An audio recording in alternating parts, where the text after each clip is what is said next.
updates for Cody, Trent, and Milano? Yeah, those guys are all working through it. Cody and Trent are in the protocol right now, and Matt is working through hamstring injury. Oh, and Mitch as well. Yeah, he's moving in the right direction with his ankle. With an ankle, you always hear about the high ankle versus maybe a traditional ankle sprain. Have you guys gotten that far down the road yet? Yeah, not yet, Jay. Don't think it's all that bad at this point. Early returns on it. What's it say, Sean, that there was a time in the second half where you guys were down 5 starters. Jordan went out. I know he was able to come back in, but yeah, you had lost 5 starters to injury during that game.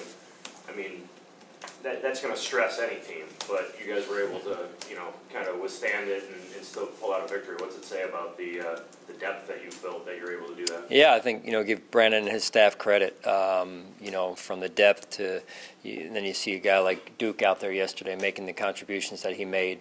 A lot of credit goes to Brandon on that and his staff, and then the mental toughness of our football team and the preparation of our football team, not just the starters, but the other guys that came in and stepped up, and without those guys, we may not win that football game.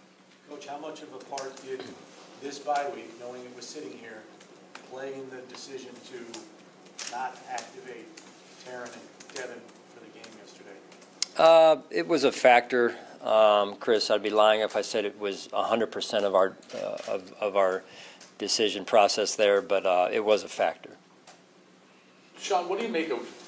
There's still, you're at 4-1, and there are people out there who are doubting whether the Bills are for real, saying, they point to you suggest you have had a weak schedule and you won 2 games because kickers couldn't hit field goals. What do you make of people who are underestimating, you guys at 4-1? Well, I don't think our focus really is on what happens inside these walls, and just focusing on 1 week at a time, continuing to grow as a football team. So that's all we can control. We're 4-1 and a whisker away from being 5-0. But the fact is, we're 4-1 and with a lot of room for growth, a lot of good progress to this point in the season, and a lot of good football that we've played. So I give credit to the players and the staff. We've got to continue to work and grow as we move forward. Is it somewhat unfortunate because of the positive results you guys have had with games that the bye week comes so early? So we worried all about that stunting momentum? No. Listen, we take it just like our schedule. We play them one at a time. We take the bye whenever it comes, and it's at a good time. We've got some injuries right now. As you guys have seen, we've been able to sustain success early on and withstand some of the injuries we incurred early in the year and some at the latter part of training camp, early part of the season, and now we came out of this game a little banged up as well, even more so banged up. So we've got to get healthy, and it's at a good time for us to get some rest, and offers a chance for us also to evaluate where we are and where we're trying to go and some of the challenges we've had and how we plan on solving those challenges. This team has adopted a underdog mentality from the beginning of the season. Why no one's picking us? No one's picking us to do this. Is it more difficult or to convince them that they're still underdogs and they have room to grow at 4-1? We just, really, John, we just take them one at a time. I know this about our team, that they're mentally tough, and I've said this for a couple weeks now. They're a physically tough group, and to win games the way we've won them, and that's kind of the nature of the NFL too. Very few blowouts, and so you've got to be able to play well down the stretch in the fourth quarter, and I think we've shown that we can do that. We've got some other areas though that we need to get cleaned up and pay strict attention to this week. Taking a look at yourself, on this bye week, is 5 games enough of a body of work for you guys to really pull things out of the self-scouting process, or do you just kind of focus on where you guys feel you might be lacking a little bit? Yeah, well, we feel like that's where we need to start. Whether it's a large enough sample, to your point, Chris, or not, it is a sample. So we've got to start there as we build our own awareness and where our antennas need to be up, and then we move on from there and focus on what's ahead of us. Sean, what does Zay Jones need to do to get back on track here? Well, he's just got to continue to do his job. You saw guys competed at a high level yesterday. We made some, I thought, some really good plays at the wide receiver position, and you know, Zay's a guy that you know, continues to grow, and I think he's still young in his career, and he'll continue to do a good job as he continues to grow and focus on what he can control, and I really appreciate the way he took a team-first approach yesterday. Did you have to chat with him at all, explain the decision, because his snaps were down for the first time in his career?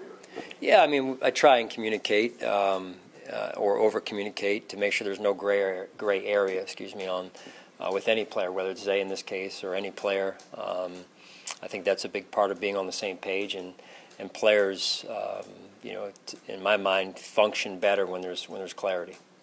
You said continue for Zay to continue doing his job. Was there something that happened that, you know, he wasn't doing his job to kind of switch things up? No. Coach, I know you can't talk about players in the protocol, but just with respect to the procedures of the protocol, do they have, for the guys that are in the protocol this week, do they have to stay here in town to stay under observation? Is that part of the procedure there? Well, just overall, Chris, whether they're in the protocol or not, they're injured or not, you know, we want to make sure that we get every player back healthy, as many as we can back when we come off the bye here in a week, and so you know, it's hard because we want to give every player a chance to go home and see their family and get away a little bit. That's important, that change of scenery a little bit. But that said, we've got a job to do, and part of their job in this case is controlling their treatments and getting themselves back healthy again to help our football team. Sean, what is your message to your players for how to handle the bye week between juggling, maybe resting, and also, you know, like you said, staying on track? Yeah, we talked about it this morning, John, with trust. I mean, trust is highly important in building families and in this case building a team, and so I'm giving them the majority of the week to reset a little bit and get some rest, but also the trust speaks of the things that they do, the habits, their behaviors during this time, and so they've got to make sure that they understand that they've got to continue to put the team first, even though they may not be in our building, all of them, and that's important because we need all of them back here safely come the end of the weekend here. Sean, Josh said yesterday after you had spoke that outside of one poor decision, he felt it might have been the most complete game or best game that he had played in his career to this point. Did you, now that you've had a chance to go back and watch it, did you come away with a similar feeling? Yeah, I thought it was a well-rounded game. Outside of that one play, I thought he was accurate. He got the ball out on time. He understood the look the defense was giving him pre-snap, and that speaks to his preparation. And then I thought from the ability to use his feet, timing-wise on that as well. He was in and out of the pocket on time, and then he checked the ball down when he needed to check the ball down. And so I thought it was a well-rounded game as far as that goes. Last week I heard talk, I'm not sure if it was you or Leslie, talking about the move to this growth mindset that you talk about going from hoping to win to expecting to win. How much further do you think this team is after the results it's posted and the ability to win in the clutch of the fourth quarter, like once again last week? Yeah, I think that, you know, that's probably a better question for the players, John. You know, I think that's a continual process for us is the mindset, right? And I noticed that I thought last week they're all big and they're all important.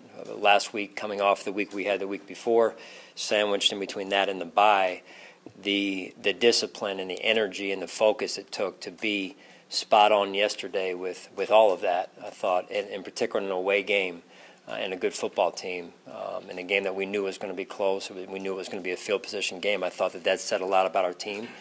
Are we done yet? No.